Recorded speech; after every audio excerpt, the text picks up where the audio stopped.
Hello guys. पिछले video में हमने टाइम रेस्पॉन्स पे बेस्ड कुछ मल्टीपल चॉइस क्वेश्चन सोल्व किए थे। आज उसी श्रृंखला को आगे बढ़ाते हुए आज इस वीडियो में हम फिर से कुछ मल्टीपल चॉइस क्वेश्चन को सोल्व करेंगे।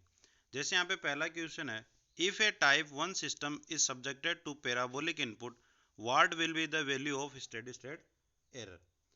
तो क्वेश्चन में ये कह रहा है कि आपके पास टाइप वन सिस्टम है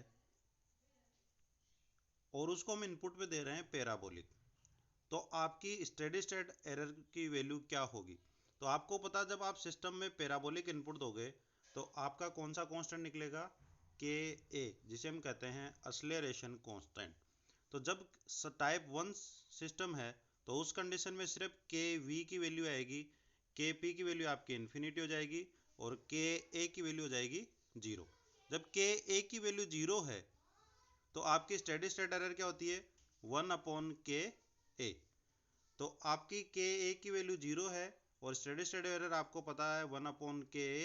तो 1/0 इक्वल टू कितना हो गया, इन्फिनिटी। तो इसका आंसर हो गया आपका डी, इन्फिनिटी।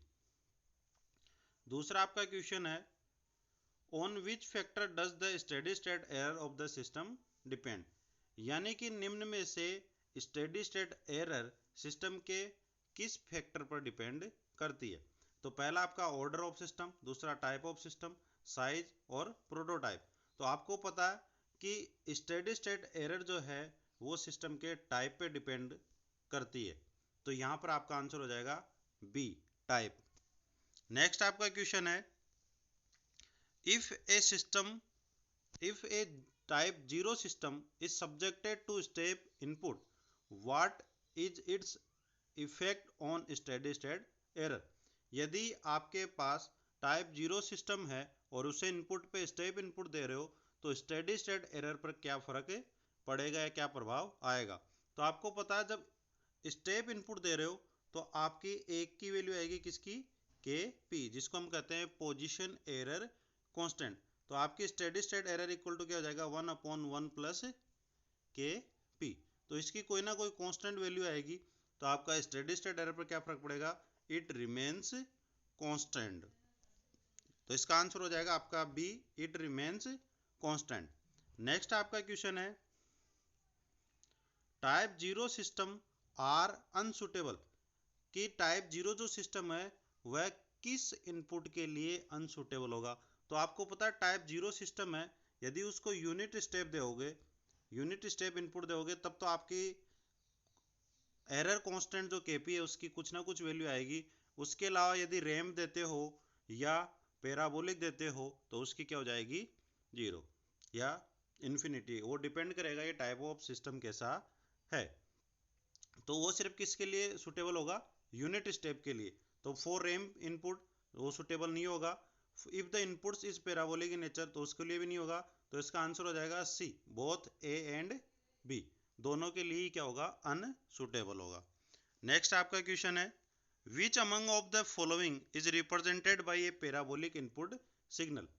कि निम्न में से किसको पैराबोलिक सिग्नल से प्रदर्शित किया जाता है। तो आपको पता है, जब हमने स्टेडी स्टेट एरर पढ़े थे तो हमने सिग्नल्स दे देकर अलग अलग एरर कांस्टेंट ज्ञात किए थे, जिसमें हमने एक कांस्टेंट निकाला था के, जिसे हम कहते थे असलेरेशन कांस्टेंट। उस टाइम हमने इनपुट पे दिया था R S equal to 1/s³, जो आपका था पैराबोलिक सिग्नल। तो जब पैराबोलिक सिग्नल देते हैं तो आपका कौन सा कांस्टेंट आता था, असलेरेशन कांस्टेंट। तो मतलब इसको किससे रिप्रेजेंट कर सकते हैं, असलेरेशन से। तो इसका आंसर हो जाएगा डी, असलेरेशन। नेक्स्ट आपका है, in time domain system which response has its existence even after an exit action of transient response. ये कह रहा है कि टाइम डोमेन सिस्टम में आपका किसी एक रेस्पॉन्स को खत्म हो जाने के बाद दूसरा रेस्पॉन्स बचता है। तो आपको पता, आपने टाइम डोमेन में ये चीज पढ़ी है कि आपका जैसे ही ट्रांजिएंट रेस्पॉन्स खत्म होता है उसके बाद कौन सा आता है, आपका स्टेडी स्टेट रेस्पॉन्स। तो क्वेश्चन में यही पूछा है कि ट्रांजिएंट रेस्पॉन्स खत्म होने के बाद कौन सा रेस्पॉन्स बचेगा। तो कौन सा बचेगा, स्टेडी स्टेट रेस्पॉन्स। तो इसका आंसर हो जाएगा आपका C, steady state response. Next आपका क्वेश्चन है, if a system is subjected to step input, यदि किसी सिस्टम पर स्टेप इनपुट देते हैं तो which type of static error coefficient perform the function of controlling steady state error. तो निम्न में से किस प्रकार का steady state error coefficient steady state error को कंट्रोल करेगा। तो आपको पता है कि जब आपने स्टेप इनपुट दिया है, स्टेप इनपुट जब देते हो तो आपका क्या आता है, के पी, जिसे हम कहते हैं पोजीशन एरर कांस्टेंट। तो कौन सा कांस्टेंट हो गया आपका, पोजीशन एरर कांस्टेंट। तो इसका आंसर हो गया आपका पोजीशन, या हिंदी में बोले तो स्थिति या दशा। नेक्स्ट आपका क्वेश्चन है, what is the value of parabolic input in Laplace domain. तो आपको पता पैराबोलिक आपका जो होता था t²/2, उसका अगर आप लाप्लास लोगे तो उसका हो जाएगा 1/s³। यदि ये यूनिट ना होके कुछ ना कुछ इसकी कांस्टेंट वैल्यू और है तो ये हो जाएगा k/s³। तो यहाँ पर आपका आंसर है dA/s³। नेक्स्ट आपका क्वेश्चन है, according to the property of impulse test signal what is the value of an impulse at t=0। यानी कि इम्पल्स सिग्नल के अनुसार आपकी इम्पल्स सिग्नल की t=0 पे वैल्यू क्या होती है। तो आपने इम्पल्स सिग्नल पढ़ा था, जिसमें आपने पढ़ा था कि t=0 पर उसकी वैल्यू क्या होती है, इन्फिनिटी। तो इसका आंसर हो जाएगा सी, इन्फिनिटी। t=0 पे उसकी वैल्यू कितनी हो जाएगी, इन्फिनिटी। तो इसका आंसर हो गया सी। नेक्स्ट आपका क्वेश्चन है, consider the unit step response of A unity feedback control system whose open loop transfer function is. आपको कह रहा है कि मानते हैं कि कोई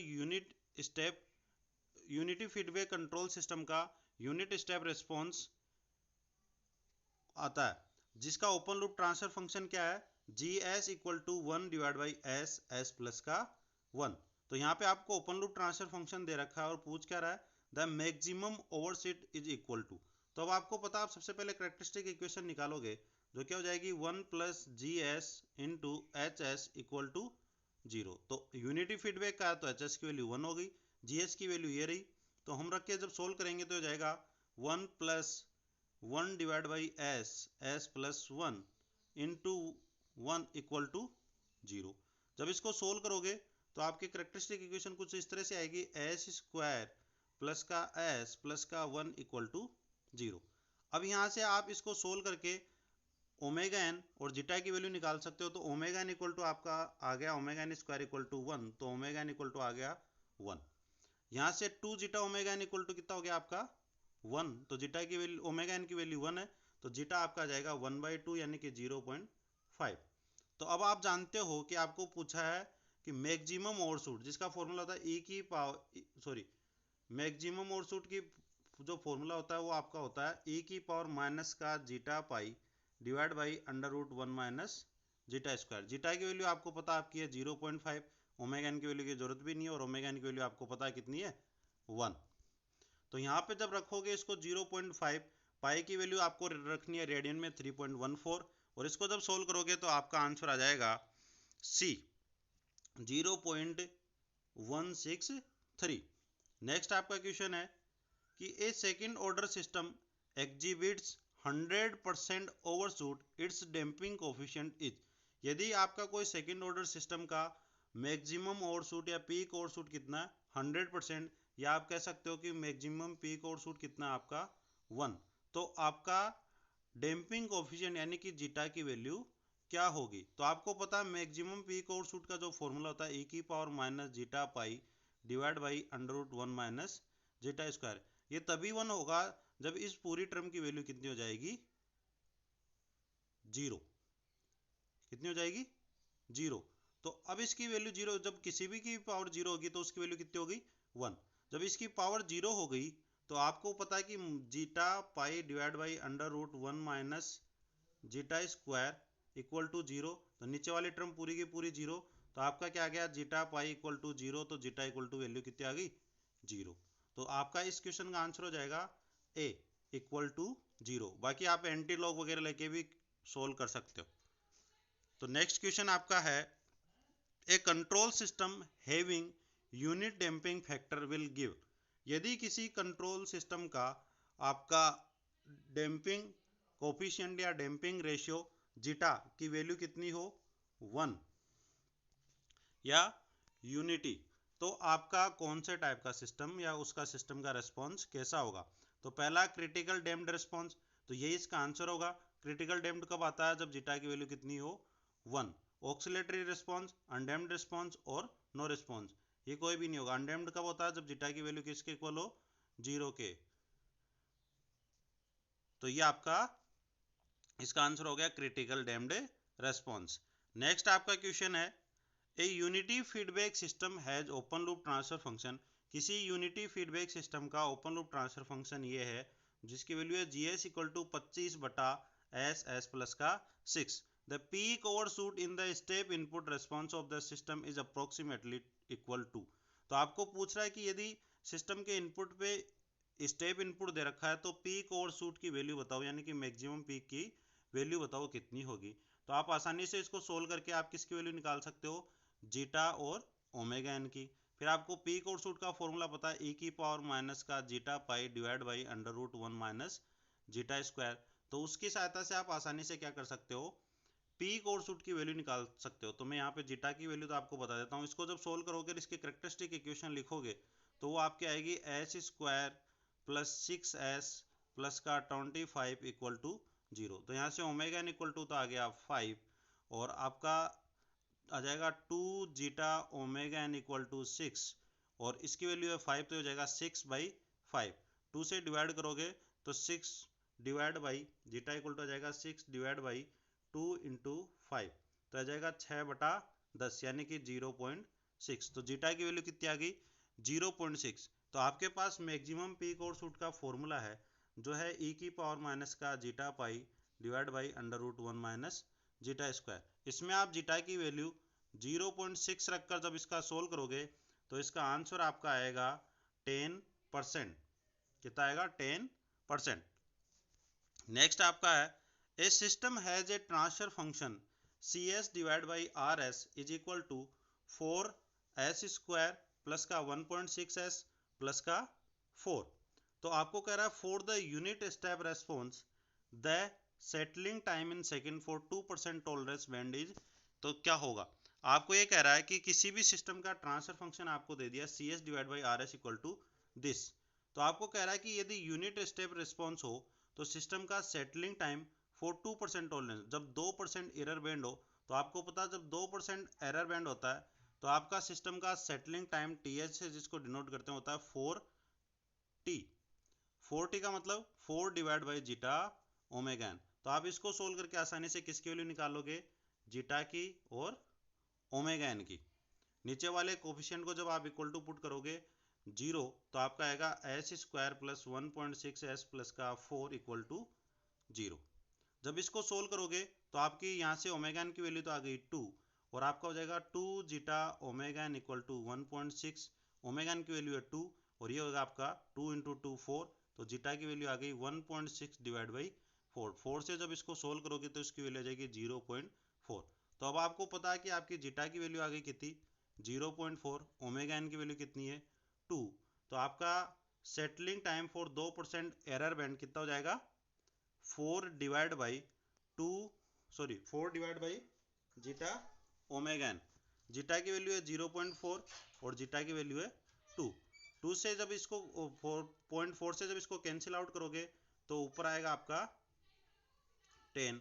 2 से जब डिवाइड करोगे तो कितना आएगा 5 सेकेंड। तो इसका आंसर कितना आ जाएगा 5 सेकेंड। तो इसका आंसर हो गया आपका डी 5 सेकेंड। तो ये आपके आज के क्वेश्चन थे जिसमें हमने टाइम रिस्पॉन्स पे बेस्ड मल्टीपल चॉइस क्वेश्चन किए जो आपके एग्जाम की नज़र से अगर उनको देखोगे तो बहुत ही इम्पोर्टेंट हैं, जिनमें आपको कैलकुलेशन भी करनी पड़ेगी, फॉर्मूलाज भी याद रखने पड़ेंगे।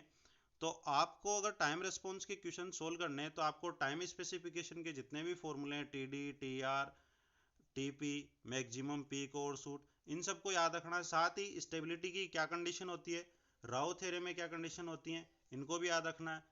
आपने एरर कोफिशिएंट पढ़े थे, एरर कोफिशिएंट में एक टेबल बनवाई थी जिसमें किस टाइप सिस्टम के लिए KP क्या होगा, KV क्या होगा, KA क्या होगा, और उसी कंडीशन में एरर्स क्या होंगी, तो ये सब याद रखना, जिसकी वजह से आप क्या कर पाओगे, आसानी से मल्टीपल चॉइस क्वेश्चन को सोल्व कर पाओगे। तो आज के लिए इतना ही, धन्यवाद।